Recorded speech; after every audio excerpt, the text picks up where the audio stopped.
The Aurora light panels are an expensive light, but are they for you and what do they do? Alexa, turn on the light panels.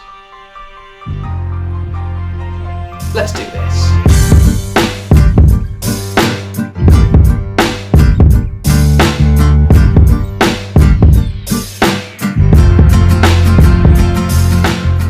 So you've got £179 or close to $210 in your bank account, and you've seen the Aurora light panels on Amazon and you're thinking of picking them up but you're not sure, so you've come onto YouTube to find a video review of them. And this is my video review. I've been here with these light panels for the past 3 months now, and I'm going to give you my take on them all the way from setting them up to getting them installed to my actual thoughts. And I'm going to break this up into 4 parts. Part number 1.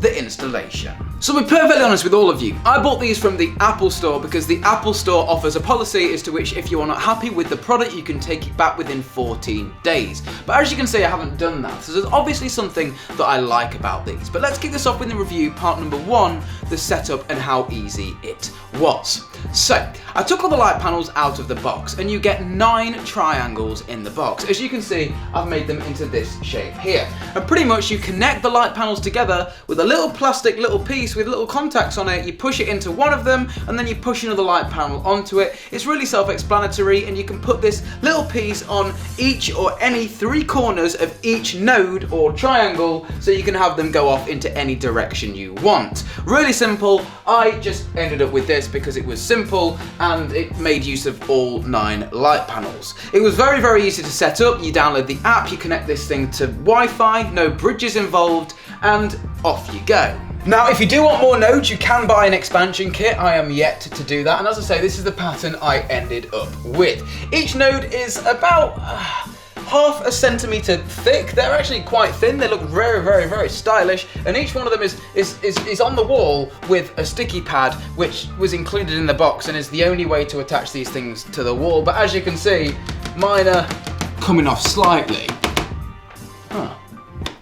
Now, once I stuck all of my panels on the wall in the orientation that I wanted, it came to my first disappointment, and that's that you have to have this thing on show. Now, this is the controller. It attaches into any one of the light panels via the same method that you would attach a light panel to a light panel, just the little diode. It goes straight in there, and it's a shame that this thing has to be on show because I think this whole thing would look so much nicer without this little controller box here. And also you need to note that it's going to look better if you can drill a hole through your wall. Luckily, this is just a stud wall, and on the other side this is like my dressing room, so I'm not really bothered what the cables look like. I just drilled a hole straight through and the power cable ends up on the other side. Yes, a power cable is meant to come out here and obviously plug into power. It's powered by the mains. There's not a battery inside of this thing.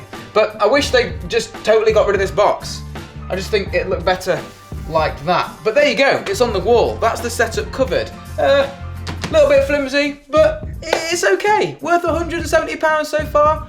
I'm still a bit skeptical. Let's move on to part 2. So part 2 of this video, the setup. Now you set this thing up and it connects to your Wi-Fi with the Nano Leaf app, and it's really awesome if you have an iPhone. You scan for Wi-Fi when you first plug this thing in, and actually in the iPhone Wi-Fi app, it puts a new sub-menu in called Setup Devices, and the Nano Leaf comes there, you click on it, you tell it what your Wi-Fi password is, and off you go. You give them a name. I just named mine Light Panels, and this is pretty much the app right here. I'll turn my brightness down so you guys can see this right now. That is the app, and you get all of these different presets here. You can obviously control the brightness, so now if you look up there, the brightness is, well, it's probably really overexposed on the camera. If I bring that back down again, you can see the colour changing there. Very responsive, very fast. You can turn them off from the app.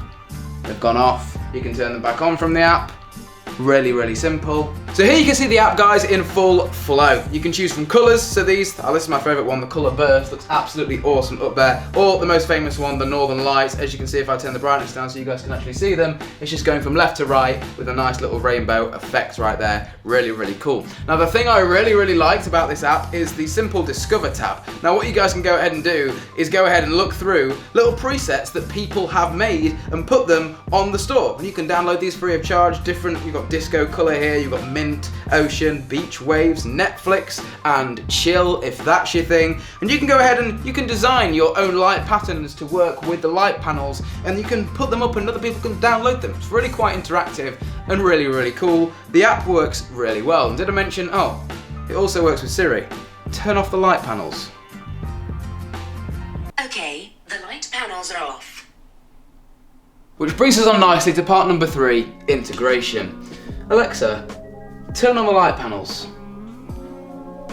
So as you guys can see, these things look cool, they're pretty easy to set up, they work well with your smart home devices like your Google Homes or your Amazon A's or your Siris in your pocket, but what are they actually like in person? Let's move to part 4 of this video, the final part, my final thoughts of this. And I'm going to take you through back again through the first 3 steps of this video, the setup, the integration and how it works with the app, and go through some of the drawbacks and things that I don't like. So what I've already mentioned, the flimsiness of them, really worth £170? That's questionable. If you've really got to spice up a room and you really think these are what is going to help you, then it's worth it. But if you don't think that these are going to help you spice up your room, then I really think you should be considering spending your £170 elsewhere. And also the smart home integration. It's good when it works. Now, I've got a pretty solid Wi-Fi network in my house.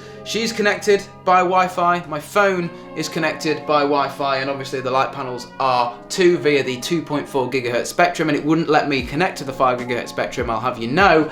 Sometimes when I ask my smart devices to turn them on, they say okay, nothing happens. I say turn them off, nothing happens, and sometimes I have to reboot them. It's really nice though having a solid control on there, so you can actually go up there and turn them off manually if the smart home isn't working. But all in all, I think these things are pretty goddamn cool and pretty sexy, and they definitely turn heads, more so at night or in a dark room. And if I was to recommend you picking some of these up, I would definitely 100% get a few more of them than 9 that are included, because I think it will also spruce up the whole setup of these things even more. I don't think 9 panels is quite enough for these to be worth £170. So if you are a baller, spend an extra 50 and get another 3 panels. And you can also, if you want to, get the disco box that plugs into it, and it will make the lights react to music. So the scope for upgradability or expandability in the future with these, but do I think they're worth it? Well, I think that really depends on who you are and what you want in your room. If you think these things look cool, then yes, they're worth it. And if you don't think they look cool and you think they look a bit tacky, spend your money elsewhere. But that's been my short little review on the light panels because I've had so many questions about them. Mine has been Alex, this has been TechFlow. We'll catch you in the next one.